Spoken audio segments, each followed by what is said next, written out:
Oh, I voted for Trump. Okay. And that was during the primary and obviously for the... I was a Trump girl right from the beginning. When everybody was trying to lead me away from it, I always had just a great feeling that he was gonna take his business sense to government, and he was gonna turn around and make businesses more prosperous, limit government, and help businesses grow. So, Governor, was that an important factor when you came to you choosing your roommate? Everything about her, Pamela's beliefs, her view on government, her support of Trump, and what he believes in, what he sees as important, where he wants to take the country, yes, all of that was very important. And you never had any held political office before. What got you interested this time around? Did you ever have any aspirations to go into political office? You know, I've always wanted to give back.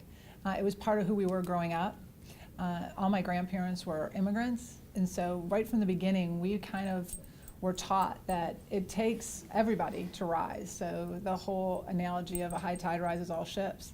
And my father was very deliberate in telling us that we all had to give back and we had to do good. And you know, kind of that again was an old adage of if not me, who? So I've always had kind of a servant heart, and have always known I wanted to do something more.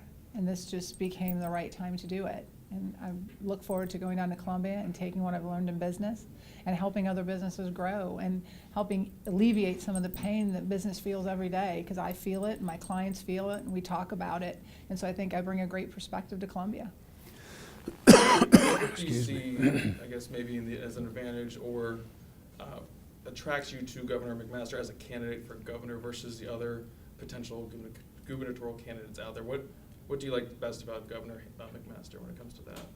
Well, I love that Henry is not all about the rhetoric. You know, I've read Henry's vetoes, which is probably something a lot of people don't do, and he's very well thought out. When he looks at a bill that's coming to him, he thinks, how is it going to impact us today, but how is it going to impact us in 10 years? And I think that's great insight. I think sometimes people are short-sighted and we don't look at the long-term effects of things. I just think the more I've gotten to know Henry, he's a very good man, he's an honest man, and that's who I'd like to stand beside. You know, when it came to you choosing your running mate, what maybe drew you to Pamela versus other potential candidates? Well, I've been in government, in and out of government, been in practicing, been a lawyer for over 40 years now, and spent some of that time in public office. And I've spent 8 years as Attorney General, 2 years as Lieutenant Governor, and now 1 year as Governor. So on the state side, I've been able to see how the government operates and how the Governor's office operates and the Lieutenant Governor's office. And the people spoke when they amended the Constitution in the last election, saying they wanted the Governor and the Lieutenant Governor to work as a team. So having had that experience and understanding what the people want, which is the same thing that we ought to be doing, I was considering who would be the right running mate, the right candidate, and the right Lieutenant Governor to work with me.